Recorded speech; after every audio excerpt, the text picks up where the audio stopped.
திராட்சை செடிக்கும் கொடிக்கும் ஒப்பிடப்பட்டிருக்கிறது, அத்தி மரத்துக்கு ஒப்பிடப்பட்டிருக்கிறது, பனை மரத்துக்கு ஒப்பிடப்பட்டிருக்கிறது. விசுவாசிகள் அப்படி சில மரங்களுக்கு கர்த்தர் ஒப்பிட்டு பேசியிருக்கிறார். அதுல முக்கியமான ஒரு மரம் என்னன்னா ஒலிவ மரம். மரங்களுடைய ராஜா என்று சொல்லலாம். ஒலிவ மரத்தை மரங்களுடைய ராஜா என்று சொல்லலாம். பறவைகள்ல, மிருகங்கள்ல எல்லாத்துலயும் ராஜா இருக்கிறது போல சோத்திரம் மரங்களுடைய ராஜான்னா ஒலிவ மரம். இந்த ஒலிவ மரத்துல வேஸ்ட் ஒண்ணுமே கிடையாது. ஒலிவ மரத்துல எந்த வேஸ்டும் கிடையாது, எல்லாம் உபயோகப்படுத்தலாம். இலை எதுக்கு உபயோகப்படும்னா மருந்து. இலை அணுமருந்து. இலை நல்ல ஔஷதம். அப்படி அதுல நல்ல எண்ணெய் வருகிறது. அது உபயோகம் இல்லாத பகுதின்னு சொல்லி ஒலிவ மரத்துல எந்த பகுதியும் இல்லை, எல்லாம் உபயோகப்படுத்தலாம். ஒரு விசுவாசிக்க வாழ்க்கை எடுத்துட்டீங்கன்னா அந்த விசுவாசிக்க வாழ்க்கையில பிரயோஜனம் இல்லாத எந்த பகுதியுமே அவனுக்கு இருக்காது. அவன் முற்றிலும் அவன் பிரயோஜனம் உள்ள பகுதி தான் அவனுடைய வாழ்க்கை. சோத்திரம். இந்த ஒலிவ மரத்தினுடைய முக்கியமான சில விசேஷங்கள். சோதனையில் அழியாத ஒலிவ மரம். ஒலிவ மரம் சோதனையில் என்ன செய்யாது? அழியாது.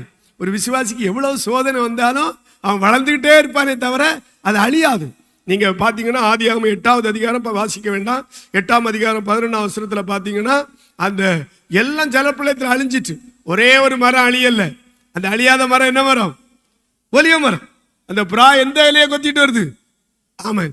என்ன சோதனை வந்தாலும் சோதனையை சவால் விடுகிற கூட்டம் தான் விசுவாசிகள் கூட்டம். அல்லேலூயா. இவரத்துல இப்படி சொல்ல முடியும். ஒரு பாட்டு இப்படி உண்டு. ஏ சிங்கக்கவியே, அக்கினி சூளையே, சிங்கக்கவியே, நீ சீறி வா, நீ என்ன 7 மடங்கு எழுப்பி வா, நீ என்ன ஒண்ணுமே என்ன செய்ய முடியாதுங்கிற சவால் விடுகிற அது ஒரு கூட்டம் தான் விசுவாசிகள். சோதனையில அழியாத ஒரு கூட்டம் பெந்தகோஸ்தே கூட்டம். சோதனையில வளர்கிற ஒரு கூட்டம் விசுவாச கூட்டம். சொல்ல மாட்டீங்களா? கர்த்தர் நல்லவர். சரி, முதல்ல சோதனையில் அழியாத மரம்.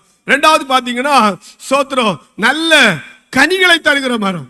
இந்த மரம் எல்லாரையும் சந்தோஷப்படுத்துகிற மரம், நல்ல கனி கொடுக்கிற மரம். சோத்திரம். விசுவாசிகள் நல்ல கனி கொடுக்கிறவர்கள். ராமன் சொல்லுங்க, விசுவாசிகள்கிட்ட எத்தனை கனி நிறைஞ்சி இருக்குன்னு பைபிள் சொல்லுதுன்னா 9 கனி. ஆமென். அந்த கனி ரொம்ப அருமையான கனி. அன்பு, சந்தோஷம், சமாதானம், தயவு, நற்குணம், விசுவாசம், சாந்தம், அப்புறம் என்னது? நீடிய பொறுமை, நீடிய பொறுமை இச்சை அடக்கம். 9 கனி. இந்த 9 கனியை நிரம்பி இருக்கிறது தான் இந்த ஒலிவ மரம். ராமன் சொல்லுங்க. இல்லையா? யாராவது சொல்ல முடியுமா? இந்த 9 கனியை எனக்கு வாழ்க்கையில நான் வெளிப்படுத்திட்டு இருக்கிறேன். இங்க சொல்ல மாட்டீங்க. ஆனா எதுக்கு நீங்க ஜெபம் பண்ணீங்க? வரந்தாரும் வரந்தாரும் வரந்தாரும். என்னதாரும்? ஆண்டவர் கேட்பார், உனக்கு வரத்தை நான் என்ன செய்யப்பா? வரட்டும் போது என்ன உண்டாகட்டும்? வரத்துக்கு முன்னாடி என்ன உண்டாகட்டும்? குணம் உண்டாகட்டும், கனி உண்டாகட்டும். ஒலிவ மரத்துக்கு மேன்மை. ஒலிவ மரத்துல என்ன இருக்கிறது? நல்ல ஃப்ரூட்ஸ், நல்ல கனி, நல்ல தேவன் அதை விரும்புகிற கனி. சோத்திரம். பைபிள்ல ஒரு அருமையான வார்த்தை இருக்கிறது. உன்னத பாட்டில் வாசிக்கிறோம். நேசர் தம்முடைய தோட்டத்துக்கு தமது அருமையான கனிகளை புசிப்பாராக. நிறைய கனிகள் இருக்குது, கசப்பு கனி இருக்குது. ஆனா ஆண்டவர் விரும்புகிற கனி என்ன கனி? அருமையான நல்ல கனி. அப்போ சோத்திரம் நல்ல கனிகளை கொடுக்கிற மரம் ஒலிவ மரம். மூன்றாவதா பாத்தீங்கன்னா பதவிகளையே விரும்பாத மரம். என்ன மரம்? பதவி. எந்த பதவியும் விரும்புவதில்லை. எல்லா மரங்களும் சேர்ந்து ஆமென். நியாயாதிபதிகள் 9ஆம் அதிகாரத்துல வாசிக்கிறோம். எல்லா மரங்களும் சேர்ந்து ஒலிவ மரத்துல சொல்லி உங்களை நாங்க யாராக்க போகிறோம்? ராஜாவாக்க போகிறோம். ஒலிவ மரம் சொல்லுது, என்ன விட்டுருக்கப்பா, நான் யாரெல்லாம் மகிழ பண்ணிட்டு இருக்கிறேன்? தேவனையும் மனிதர்களையும் நான் மகிழ பண்றேன். அதனால என்ன விட்டுருங்க, வேற யாரையாவது ராஜாக்குங்கன்னு சொன்ன உடனே அந்த மரங்கள் எல்லாம் சேர்ந்து கடைசியில யார ராஜாவாக்கிச்சு தெரிஞ்சவங்க சொல்லுங்க பாப்போம். ஒரு முள் செடிய. சாத்திரம். அப்ப தலைவனா இருக்கிறவன் எப்பொழுதும் எப்படிதான் இருப்பான்? தலைவனாக விரும்புகிறவர்கள் எப்பவுமே எப்படிதான் இருப்பாங்க? முள்ளாதான் இருப்பாங்க. சோத்திரம். ஆனா கர்த்தர் உன்னை தலைவனாக்கணும். ராமன் சொல்ல மாட்டீங்களா? பதவி, உயர்வு எல்லாமே எப்படி வரணும்? தானா வரணும், இயல்பா வரணும். கர்த்தர் உன்னை ஏற்ற காலத்துல உயர்த்துகிறவர். கரமேட்டு ஆமென் சொல்லுங்க. யாரையும் தாழ்த்துகிற தேவன் அல்ல, என் தேவன் உயர்த்து. நீ உயர்வை தேடக்கூடாது, உயர்வு உன்னை தேடி வரும். எத்தனை பேருக்கு சந்தோஷமா ஆமென் சொல்ல முடியும்? உயர்வு உன்னை தேடி வரும். சோத்திரம். பதவியை விரும்பாத மரம். சோத்திரம். புகழை விரும்பாத மரம். சோத்திரம். ஒலிவ மரம். அடுத்ததா பாத்தீங்கன்னா 4வது சோத்திரம் தேவனை மகிமைப்பட தேவனையே பார்த்து வளருகிற மரம். சோத்திரம். நேர வளரும். தேவனையும் மனிதனையும் மகிழ்விக்கிறது. நேரே சோத்திரம். வேற எங்கேயும் பார்க்காது இந்த மரம். எல்லா மரமும் கிளை விட்டு மேலே போகாது. ஒலிவ மரம் மட்டும் எப்படி செய்யும்? நேரே போகும். சோத்திரம். இந்த பனைமரத்துக்கு ஒரு சிறப்பு உண்டு. கிளையே இல்லாத மரம். அவன் சொல்ல மாட்டீங்களா? இல்லையா? ஒலிவ மரத்துக்கு கிளைகள் உண்டு, ஆனால் பனைமரத்துக்கு கிளையே கிடையாது. இந்த மரத்துக்கு மேன்மை மேலே பார்த்து வளரக்கூடியது. தெய்வ பிள்ளைகள் மேலே பார்த்து வளர வேண்டும். ஆலய பணியில் உபயோகப்படுகிற மரம். அதுல என்னன்னா எண்ணெய், குத்துவிளக்கு எரிய பண்ணும். சோத்திரம். அல்லேலூயா. அபிஷேக தைலம். ஆமென். எத்தனை பேருக்கு தேவனுக்குள்ள விசுவாசிக்கிறீங்க? சபையில ஆண்டவருடைய பிள்ளைகள்லாம் சபையை எரிய பண்ணுகிறவர்கள், சபையை பிரகாசிக்க பண்ணுகிறவர்கள். வேதத்துல ஆண்டவர் சொல்ல, நீங்கள் உலகத்துக்கு யாரா இருக்கிறீங்க? வெளிச்சமா இருக்கிறீங்க, வெளிச்சமா இருக்கிறீங்க. கர்த்தர் நம்மை ஆசீர்வதிப்பார். ஆலய பணியிலே உபயோகப்படும், அபிஷேக தைலத்துக்கு உபயோகப்படுத்தப்படும் இந்த மரம். இன்னைக்கு அடுத்த பகுதியில் நம்ம தியானிக்க போகிறோம். கர்த்தர் நம்மை ஆசீர்வதிப்பார். வேதத்துல ஆண்டவர் சொல்றார், சங்கீதம் 52வது சங்கீதம் 8வது வசனம் வாசிக்க. 52வது சங்கீதம் 8வது வசனம். நானோ தேவனுடைய ஆலயத்தில் பச்சையான ஒலிவ மரத்தை போல் இருக்கிறேன். தேவனுடைய கிருபையை என்றென்றைக்கும் நம்பி இருக்கிறேன். தேவனுடைய ஆலயத்தில் எப்படி இருக்கிறேன்? பச்சையான ஒலிவ மரத்தை போல் இருக்கிறேன். தேவனுடைய கிருபையை என்றென்றும் நம்பி இருக்கிறேன். நம்ம எப்படி இந்த ஒலிவ மரத்துல இணைக்கப்பட்டோம்? ரோமர் 11வது அதிகாரம் 17வது வசனம். ரோமர் 11:17 வாசிங்கள். சில கிளைகள் முறித்து போடப்பட்டிருக்க, சில கிளைகள் முறித்து போடப்பட்டிருக்க, காட்டொலிவ மரமாகிய நீ அவைகள் இருந்த இடத்தில் ஒட்ட வைக்கப்பட்டு ஒலிவ மரத்தின் வேருக்கும் சாரத்துக்கும் உடன் பங்காளியாய் இருந்தாயானால். ஆமே. நல்லா கவனிச்சிடுங்க. நம்ம ஒலிவ மரத்தோடு இணைக்கப்படக்கூடியவர்கள் அல்ல. நம்ம யார் என்றால் காட்டொலிவ மரமாயிருந்தோம். வேதத்தின் அடிப்படையில் நம்ம புறஜாதிகள். நாம அதே உடன்படிக்கைக்கு அந்நியர்கள், ஆராதனைக்கு அந்நியர்கள், நியாயப்பிரமாணத்தின்படி நம்ம புறஜாதிகள். ஆனால் இயேசு எனக்காக, உங்களுக்காக, நமக்காக சந்தோஷமா அந்த இயேசுவை நான் சோத்திரம் பண்ணுகிறேன். என் இரட்சகர் சிலுவையில் நமக்காக மரித்ததுனால ஒரு கூட்டம் அந்த நல்ல திராட்சை செடி இயேசுவை நல்ல அதே ஒலிவ மரம் இயேசுவை ஏற்றுக்கொள்ளாத போது அங்கே இருந்து சில கிளைகளை வெட்டி மாத்தி அந்த இடத்துல காட்டொலிவா இருந்த எண்ணெய் கர்த்தர் கொண்டு வந்து அதுல ஒட்ட வச்சு அந்த நல்ல ஒலிவ மரத்தினுடைய சாரத்துக்கு என்னை பங்குள்ளவனாய் மாற்றின தேவனுக்கு நன்றி செலுத்துகிறேன். சந்தோஷமுள்ள பிள்ளைகள் கரங்களை உயர்த்தி ஹல்லேலூயா. இயேசு எனக்காக உங்களுக்காக மரிச்சு, இயேசுவை ஏற்றுக்கொள்ளாத, இயேசுவை விசுவாசிக்காத யூத ஜனங்களை புறந்தள்ளிக்கிட்டு அந்த இடத்துல இப்ப யாரை ஒட்ட வச்சிருக்கிறாரு? இது யாருக்கு காலம்? புறஜாதியின் காலம். இது நம்முடைய காலம். நம்ம ரட்சிக்கப்படுகிற காலம். நம்ம கர்த்தரோடு சேர்கிற காலம். இஸ்ரவேலருக்கு சமானத்துக்காக நம்ம ஜெபிக்கிறோம். ஒரு காரியத்துல இஸ்ரவேலோடு நமக்கு உடன்பாடு இல்லை. அவங்களோட நம்ம இணைய முடியல. எந்த காரியத்திலனா இன்றைக்கு வரை இஸ்ரவேல் நாடு இயேசுவை தேவகுமாரன் என்று என்ன செய்யவில்லை? ஏற்றுக்கொள்ளவில்லை. அவங்க சொந்தத்தில் வந்த இயேசுவை, யூத குலத்தில் வந்த இயேசுவை அவர்கள் தள்ளினார்கள். புறஜாதிகளாகிய நம்மை இயேசு ஏற்றுக்கொண்டு அந்த நல்ல ஒலிவ மரத்தில் நம்மை சேர்த்து வைத்திருக்கிறாரு. அல்லேலூயா. ஆமென். காட்டொலிவா இருந்த என்னை நல்ல ஒலிவ மரத்துல சேர்த்து வைத்திருக்கிறாரு. இந்த நல்ல ஒலிவ மரத்துல இருக்கிற நான் ஆண்டவருக்காக இன்னும் தொடர்ந்து செயல்பட வேண்டும். சபையில் இருக்கிற ஒவ்வொருவரும் ஒவ்வொரு ஒலிவ மரங்கள். நீங்க சோத்திரம் நல்லா கவனிச்சுக்கிடணும். ஆண்டவர் உங்களை கசப்பான மரமாக வைக்கவில்லை. ஆண்டவர் நல்ல ஒரு ஆசீர்வாதமான மரமாய் வைத்திருக்கிறார். இப்ப தொடர்ந்து 6வதாக இந்த ஒலிவ மரத்தின் மேன்மை என்னவென்று சொன்னால், நீங்கள் 1 ராஜாக்கள் புஸ்தகம் 6வது அதிகாரம் 23வது வசனத்தை வாசியுங்கள். 1 ராஜாக்கள் 6 அதனுடைய 23. சந்நிதி ஸ்தானத்தில் ஒலிவ மரங்களால் 2 கேருபீன்களை செய்து வைத்தான். ஒவ்வொன்றும் 10 முழ உயரமாய் இருந்தது. 2 கேருபீன்கள் எந்த மரத்தினால் செய்யப்பட்டிருக்கிறது? ஒலிவ மரத்தினால் செய்யப்பட்டிருக்கிறது. கேருபீனாய், தூதனாய் காட்சி தரும் ஒலிவ மரம். அல்லேலூயா. விசுவாசிகள் யாரை போல இருக்கணும்? தூதர்களை போல இருக்கணும். சோத்திரம். ஆண்டவர் அவரை பின்பற்ற விசுவாசிகளை குறித்து அவங்க எப்படி இருப்பார்கள் என்று பைபிள் சொல்லுகிறது என்றால், மத்தேயு 22வது அதிகாரம் அவருடைய 30வது வசனத்தை வாசிங்க. 22:30 வாசியுங்கள். உயிர்த்தெழுதலில் கொள்வனையும் கொடுப்பனையும் இல்லை. இங்கேதான் கொள்வன கொடுப்பன, அங்க கொள்வன கொடுப்பன எல்லாம் இல்ல. அவர்கள் பரலோகத்திலே தேவதூதரை போல் இருப்பார்கள். பரலோகத்தின் தேவதூதர்களை போல் இருப்பார்கள். அல்லேலூயா. ஆண்டவருடைய சோத்திரம் ஒரு பிரஜைகளாக, அவருடைய ஒரு பிரதிநிதிகளாக இந்த உலகத்தில் இருப்பதுதான் விசுவாச பிள்ளைகள். விசுவாசிகள் எப்படி இருக்கணும்னா ஒரு விதத்துல தூதர்களை போல இருக்கணும். ஒலிவ மரத்தினால கேருபு 2 ஆலயத்துக்குள்ள இருக்கிற 2 பக்கமும் வச்சிருக்கிறாரு ஆண்டவருடைய திட்டத்தின்படி. ஆமென். ஒரு தூதனுடைய முக்கியமான வேலைகள் அதை யார் செய்யணும்னா சபை விசுவாசிகள் செய்யணும். ராமன் சொல்லுங்க. சோத்திரம். என்ன தூதர்களுக்கு கூட கிடைக்காத வேலையை கர்த்தர் சபை விசுவாசிகளுக்கு தந்திருக்கிறார். தூதர்கள் செய்ய முடியாத வேலையை நீங்க செய்ய முடியும். சோத்திரம். வேதம் சொல்லுகிறது, என்ன பாஸ்டர் தூதர்கள் செய்ய முடியாத வேலையை நீங்க என்ன செய்ய, நம்ம என்ன செய்ய முடியும்? தூதர்கள் சுவிசேஷம் அறிவிக்க முடியாது. சுவிசேஷம் ஒரு தூதர்கள் போய் ஒரு ஆள்கிட்ட நீ இயேசுவை ஏற்றுக்கொள்ளப்பா ரட்சிக்கப்படுன்னு சொல்லி அந்த அதிகாரத்தை கர்த்தர் கொடுக்கல. அந்த அதிகாரத்தை யாரு கொடுத்திருக்காரு? எனக்கும் உங்களுக்கு தந்திருக்காரு, சபை தந்திருக்கிறாரு.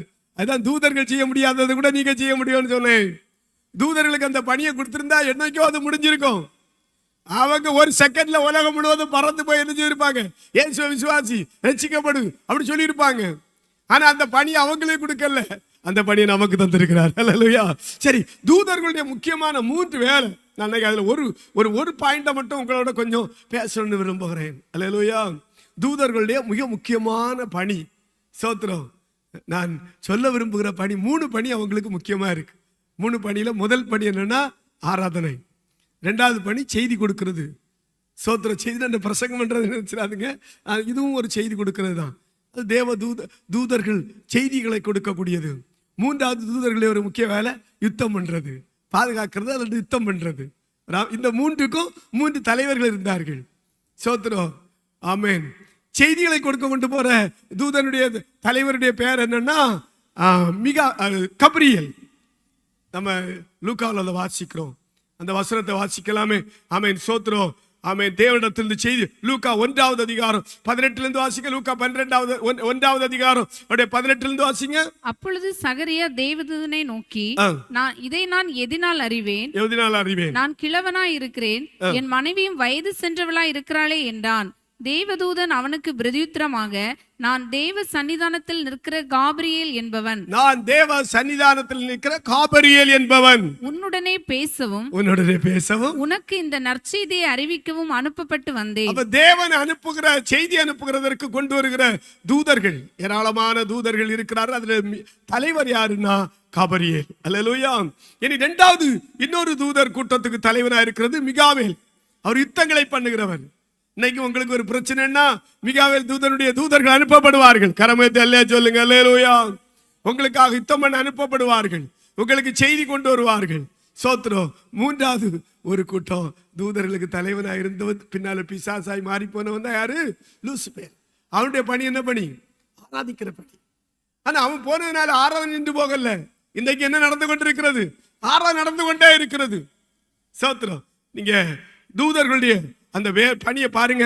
ஏசாயா 6வது அதிகாரம் 1 முதல் 3 வரை உள்ள வசனங்களை வாசிக்கும் போது, ஏசாயா 6வது அதிகாரம் 1 முதல் 3 வரை உள்ள வசனங்களை வாசியுங்கள். உசியா ராஜா மரணமடைந்த வருஷத்தில் ஆண்டவர் உயரமும் உன்னதமுமான சிங்காசனத்தின் மேல் வீற்றிருக்க கண்டேன். அவருடைய வஸ்திர தொங்கலால் தேவாலயம் நிறைந்திருந்தது. சேராபீன்கள் அவருக்கு மேலாக நின்றார்கள். அவர்களில் ஒவ்வொருவனுக்கும் அவ்வாறு செட்டைகள் இருந்தது. அவனவன் 2 செட்டைகளால் தன் முகத்தை மூடி, 2 செட்டைகளால் தன்னுடைய பாதங்களை மூடி, 2 செட்டைகளால் பறந்து ஒருவரை ஒருவர் நோக்கி சேனைகளின் கர்த்தர் பரிசுத்தர் பரிசுத்தர் பரிசுத்தர் இடைவிடாமல் ஆராதித்துக் கொண்டிருக்கிறார்கள். சேராபீன்கள் நின்று ஆராதித்துக் கொண்டிருக்கிறார்கள். அந்த ஆராதனை பரலோகத்தில் எப்படி நடக்கிறது பாருங்க. வேகமாய் வெளிப்படுத்தின விசேஷம் 4வது அதிகாரம் அதனுடைய 8வது வசனம் வாசிங்க. வெளிப்படுத்தின விசேஷம் பரலோகத்தில் அந்த ஆராதனை ஏசாயா பார்த்து சொல்றாரு, சேனையில் கர்த்தர் பரிசுத்தர் பரிசுத்தர் பரிசுத்தர். இப்பொழுது இந்த வெளிப்படுத்தின விசேஷத்துல அந்த மூப்பர்களுடைய ஆராதனை குறித்து சொல்லப்பட்டிருக்கிறது. 4வது அதிகாரம் 8வது வசனம். அந்த 4 ஜீவன்களிலும் ஒவ்வொன்று அவ்வாறு சிறகுகள் உள்ளவைகளும் சுற்றிலும் உள்ளேயும் கண்களால் நிறைந்தவைகளுமாய் இருந்தன. அவைகள் இருந்தவரும் இருக்கிறவரும் வருகிறவருமாகிய. ஆராதனை எப்படி ஆராதிக்கிறார்கள்? ஏசாயா பார்க்கிறார், சேனையின் கர்த்தர் எப்படிப்பட்டவர்? பரிசுத்தர் பரிசுத்தர் பரிசுத்தர் என்று ஆராதிக்கிறாங்க. இங்கேயும் அதுபோல அந்த முகத்தை மூடி, அதை பறந்து கால்களை மூடி, அதெல்லாம் தன்னை மறைக்கிறது, நம்மளை மறைக்கிறது. ஆமென், சோத்திரம். அப்படியே இங்க வெளிப்படத்துல பார்க்கும் போதும் அவர்கள் என்ன பண்றாங்கன்னா, வாசிக்க சிஸ்டர், அவைகள் இருந்தவரும் இருக்கிறவரும் சொல்றாங்க, இருந்தவரும் இருக்கிறவரும் வருகிறவருமாகிய சர்வ வல்லமையுள்ள தேவனாகிய கர்த்தர், சர்வ வல்லமையுள்ள தேவனாகிய கர்த்தர் பரிசுத்தர் பரிசுத்தர் பரிசுத்தர் என்று இரவும் பகலும் ஓய்வில்லாமல் சொல்லிக் கொண்டிருந்தன. அங்கேயும் இரவும் பகலும் அவங்க ஓயாம துதிச்சிட்டு இருக்கிறாங்க. இங்கேயும் அவர்கள் இரவும் பகலும் ஓயாம துதிச்சிட்டு இருக்கிறாங்க. இருந்தவரும் இருக்கிறவரும் வருகிறவரும் ஆகிய சேனைகள் கர்த்தர் பரிசுத்தர் பரிசுத்தர் பரிசுத்தர். ஆண்டவர் ஆராதி. 11வது வசனம் வாசிங்க சிஸ்டர், ரொம்ப முக்கியமான ஒரு வார்த்தை. 11 வாசிங்க. கர்த்தாவே, தேவரீர் மகிமையும் கனத்தையும் வல்லமையும் பெற்றுக் கொள்ளுகிறதற்கு, கனத்தையும் மகிமையும் வல்லமையும் பெற்றுக் கொள்வதற்கு பாத்திரராய் இருக்கிறீர். நீரே சகலத்தையும் சிருஷ்டித்தீர். நீரே சகலவற்றையும் சிருஷ்டித்தீர். உம்முடைய சித்தத்தினாலே அவைகள் உண்டாயிருக்கிறவைகளும் சிருஷ்டிக்கப்பட்டவைகளுமாய் இருக்கிறது என்றார்கள். அதுக்கு முந்தின வசனத்துல பாத்தீங்கன்னா, எல்லாரும் கிரீடங்கள் எல்லாம் தாத்து வச்சுக்கிட்டு எல்லாரும் சாஷ்டாங்கமா முகங்குப்புற விழுந்து இந்த வார்த்தைகளை சொல்லி ஆராதித்தார்கள். நம்ம செய்யாத தூதர்கள் செய்கிற ஒரு ஆராதனையுடைய ஒரு பகுதி என்னன்னா, சோத்திரம். எல்லாரும் வணக்கமா தேவனுக்கு முன்பாக எப்படி விழுறாங்க? முகங்குப்புற விழுந்து. சோத்திரம். நம்ம அப்படி முகங்குப்புற விழுறது கிடையாது. சோத்திரம். நம்ம பிள்ளைகள் சில இடங்கள்ல அபிஷேகம் வந்துட்டுன்னா அப்படி பின்னால விழுவாங்க. பின்னால பிடிக்க 2 பேரை கொண்டு விட்டுருப்பாங்க. எனக்கு இது வேதத்தில் எங்க இருக்குன்னு நான் தேடி தேடி பார்க்குறேன். சோத்திரம். சிலர் கை காட்டும், வாடி வந்து பின்னால பிடி. இப்ப இது என்ன வேடிக்கையா இருக்குது?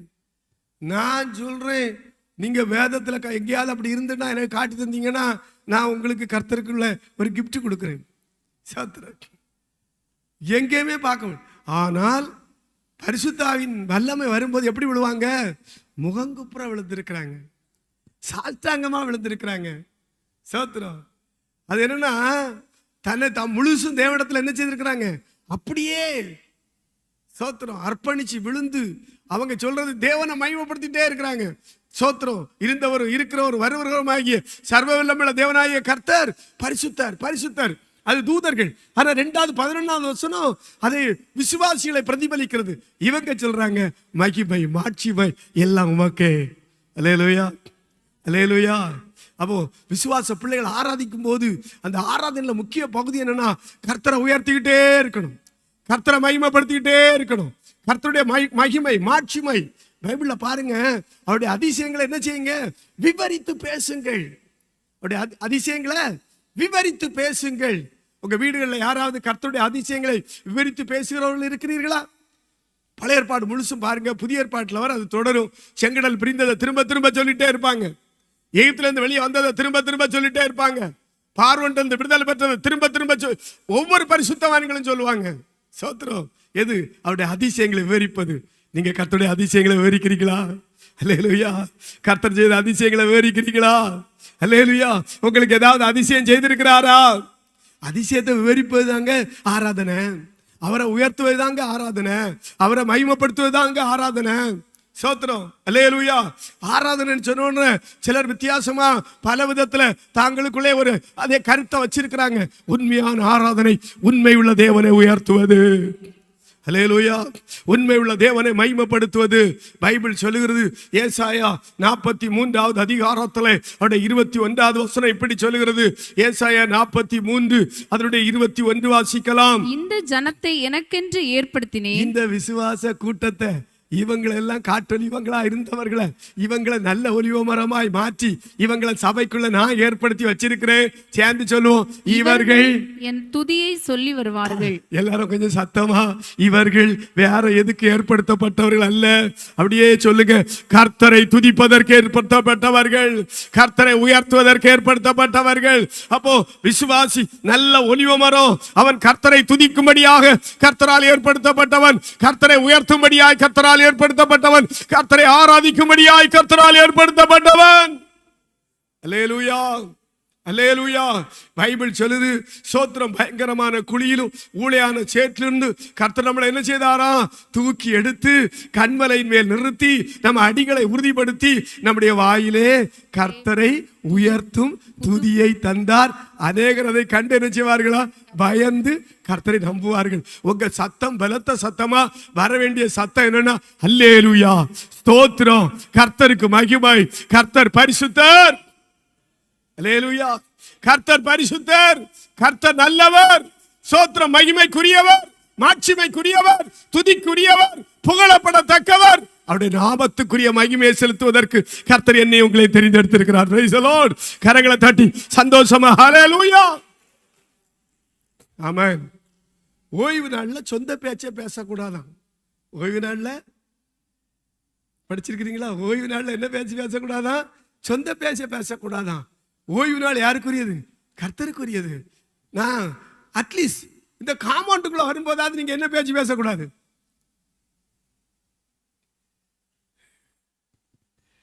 சொந்த பேச்சு பேசக்கூடாது. வம்பு கதை, அந்த கதை, வந்த கதை, போன கதை ஒன்றும் இந்த காம்பவுண்டுக்குள்ள நீங்க வரும்போது பேசக்கூடாது. குறிப்பாக சர்ச்சு காம்பவுண்டுக்குள்ள வந்தாலே உங்களுக்கு ஒரு பயம் இருக்கணும். நம்ம எங்க வந்திருக்கோம் சொல்லுங்க? ராஜாவுடைய மாளிகைக்கு வந்திருக்கிறோம். யாரை மகிமைப்படுத்த வந்திருக்கிறோம்? ராஜாவை மகிமைப்படுத்த வந்திருக்கிறோம். சோத்திரம். அதற்கு நிறைய நல்ல நல்ல பாட்டுகள். அதுல ஒரு பாட்டு, ராஜா உன் மாளிகையில், அவன் பாடாண்டா. சோத்திரம். அவன் சபைங்கிறது ராஜாவுக்கு என்னது? அவருடைய மாளிகை. எல்லா இடத்துல போறது மாதிரி ஒரு பெரிய பேலஸுக்குள்ள, அரண்மனைக்குள்ள ஒரு மனுஷன் போக மாட்டான். அரண்மனைக்குள்ள போகும்போது அவனுக்கு தெரியும், இங்க ராஜாதி ராஜா, அவரை பார்க்க போறோம், ஒரு பயபக்தியோட போவான். நல்ல சொல்ல மாட்டியா? நீ தேவ சமூகத்தில் வரும்போது பயபக்தியோட வரணும். நீ ஆராதிக்க வருகிறா. இந்த உலகத்துல எத்தனையோ மக்கள் இருக்கும்போது அது நடுவில் இருந்து கர்த்தர் ஒன்னையும் என்னையும் தெரிந்தெடுத்தது கர்த்தரை உயர்த்தி துதித்து அவரை மகிமைப்படுத்தி அவரை ஆராதிப்பதற்கு. அல்லேலூயா. அவரை ஆராதிப்பதற்கு நீங்க எவ்வளவு நன்றியோடு கர்த்தரை மகிமைப்படுத்தணும் தெரியுமா? சோத்திரம். கர்த்தர் நல்லவர், கர்த்தர் நல்லவர். உங்க பிள்ளைகளுக்கெல்லாம் நீங்க கற்றுக்கணும். நான் சண்டே கிளாஸ் டீச்சர்ஸ் சொல்லுவேன், நீங்க பிள்ளைகளுக்கு கற்றுக் கொடுக்கணும், நல்ல பிள்ளைகளை ஆராதிக்க கற்றுக் கொடுக்கணும், சொல்லிக் கொடுக்கணும் அப்படின்னு டீச்சர்ஸ் சில நேரத்தில் டீச்சர்ஸுக்கு அவன் பேசும்போது நான் சொல்லுவேன். ஆமேன். எல்லா பேரண்ட்ஸ்கிட்டையும் சொல்றேன், உங்க பிள்ளைகளை நீங்க நல்ல ஆமேன் சொல்லி கொடுத்து கூட்டிட்டு வாங்க. ஒரு குறிப்பிட்ட பருவம் நீங்க சொல்றது உங்க பிள்ளைகள் கேட்கும். ஆமேன். அல்லேலூயா. அந்த பருவம் கடந்து போகும்போது தான் கர்த்தருக்குள்ள இருந்தாலும் நீங்க சொல்றதை கேட்பாங்க. கர்த்தருக்கு உள்ள இல்லாட்டா அவன் சொல்றதை நீங்க கேட்டாதான் வாழ முடியும். உங்களுக்கு புரிஞ்சவங்களுக்கு தேவனை துதிக்கிறேன். அல்லேலூயா. அப்போ கர்த்தருக்குள்ள அவன் இருக்கிறது சின்ன வயசுல நீங்க அந்த பிள்ளைக்கு சொல்லி கொடுங்க. ஆராதனைக்கு போகும்போது நீ உன் ஃப்ரெண்ட்ஸுகள்கிட்ட காலேஜ் கதை, பக்கத்து வீட்டில் நடந்த கதை, நீ டிவி பார்த்த கதை, மொபைல் பார்த்த கதை, இதெல்லாம் நீ பேசாத. இதெல்லாம் ஸ்கூல்ல பேசுவாங்க, வெளியில பேசுவாங்க, எல்லா இடமும். நீ ஆலயத்துக்கு போகும்போது நீ கர்த்தரை மட்டும் மகிமைப்படுத்தணும், ஒழுங்கா போகணும்.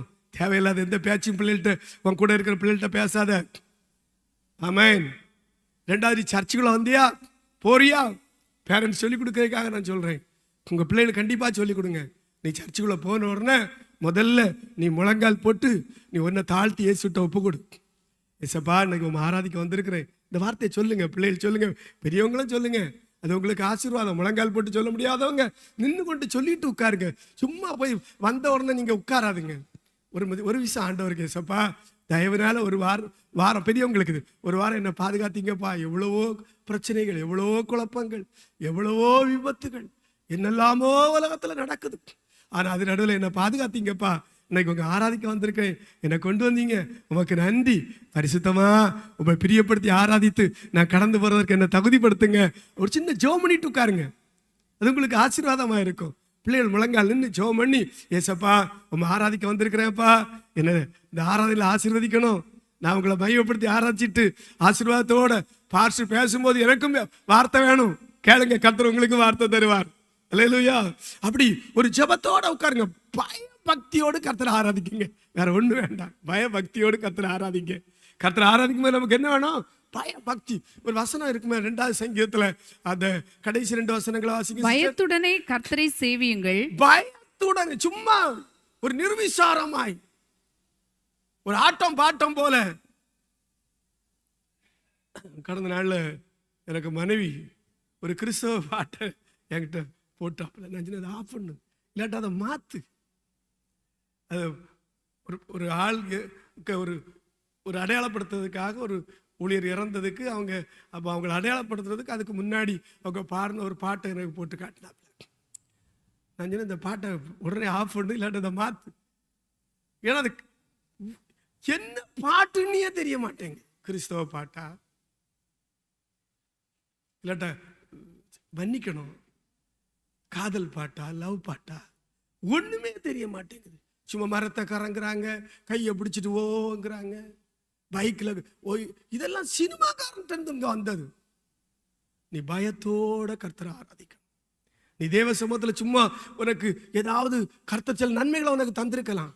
அதனால எந்த ஒரு மேன்மையான எண்ணத்தோட நீ வந்து ஒரு கர்வத்தோட நீ இருக்கக்கூடாது. ரொம்ப இது என்ன தேவ சமூகம். ராமன் சொல்லுங்க, அல்லேலூயா. இது தேவ சமூகம். நீ பயத்தோட வரணும். பயத்தோட வந்து பைபிளை பாருங்க, பயத்துடனே கர்த்தரை சேவியுங்கள், நடுக்கத்துடனே களி கூறுங்கள். களி கூறு. ஆனா அதுல என்ன இருக்கட்டும்? நடுக்கம். பவுல் சொல்வாரு, பயத்துடனே பிரசங்கம் பண்ணுங்க, பயத்தோட ஊழி. என்னையா அவருக்கு என்ன குறை? என்ன படிப்பு இல்லையா, பணம் இல்லையா, இல்லாட்ட அவருக்கு என்ன இல்லை? ஆனா அவர் என்ன சொல்றார்? நான் பயத்துடன் பிரசங்கம் பண்ணினேன். அல்லேலூயா. பயத்துடன் இந்த ஊழியத்தை செய்தேன். உண்மைக்கு சொல்றேன், தேவ சமூகத்துல நிற்கும் போது இன்றைக்கும் பயத்தோடு தான் நிற்கிறது. நல்ல சொல்ல மாட்டீங்களா? நீ ஆராதனை முக்கியம். அந்த முக்கியமான காரியத்தை நான் சொல்லி ஆண்டவரை மகிமைப்படுத்துறேன். நம்மளை ஆமேன் ஒலிவ மரமா வச்சிருக்கிறாரு, ஆலயத்துல கேருபினா வச்சிருக்கிறாரு, தூதனா வச்சிருக்கிறாரு. தூதனுடைய பல பணிகள் இருக்குது. எல்லா பணியில முக்கியமான பணி கர்த்தரை என்ன செய்வது? ஆராதி. ஒரு வார்த்தை சொல்லு, நான் சொல்றேன், நீங்க ஆமேன் சொல்லுங்க, கர்த்தர்களை ஆசீர்வதிப்பார். என்ன கனம் பண்ணுறவர்களை எத்தனை பேர் ஆமேன் சொல்றீங்க? கனம் பண்றேன்னா துதிக்கிறது. நீங்க அவரை துதிக்க துதிக்க, உயர்த்த உயர்த்த, அவரை மகிமைப்படுத்த மகிமைப்படுத்த, அவர் உங்களையும் உயர்த்தி கொண்டே வருவார், உங்களை மகிமைப்படுத்தி கொண்டே வருவார். அல்லேலூயா, அல்லேலூயா. உங்க வாழ்க்கையில உள்ளத்துக்கு உள்ள நீங்க வைக்கணும், நான் எப்போது இயேசுவை உயர்த்தி கொண்டே இருப்பேன். நீ எந்த உயர்வையும் தேடி போக வேண்டாம். என் அன்பு கர்த்தருடைய பிள்ளையே, நீ கர்த்தரை உயர்த்தி உயர்த்தி துதிக்க துதிக்க துதிக்க, என் தேவன் உன்னை உயர்த்தி கொண்டே வருவார். விசுவாசிக்கிறவங்க, என் வாழ்க்கையில தேவன் அப்படி செய்திருக்கிறான்னு சொல்றவங்க, என் வாழ்க்கையில இத்தனை உயர்வுக்கும் காரணம் என் கர்த்தரை நான் துதிச்சதுதான், அவரை ஆராதிச்சதுதான், தேவன் என் மேல் வைத்த தயவு. தெய்வ பிள்ளையே, நீ கர்த்தரை ஆராதிப்பதை உன்னுடைய தலையாய ஒரு முக்கியமான ஒரு கடமையாக, பொறுப்பாக, அதை உன்னுடைய வாழ்க்கையோடு நீ அதை இணைச்சி வச்சிக்க. அல்லேலூயா. 6 நாள் நம்ம சுகமா வேலை செய்து நல்லா சாப்பிட்டு எந்த தீங்கும் இல்லாம காத்து 7வது நாள் தேவ சமூகத்தில் வரும்போது நீ நன்றியோடு ஸ்தோத்திரம் பண்ணி ஆராதித்தால் அடுத்த 6 நாளும் அதை விட மேலாய் பலப்படுத்துவார்.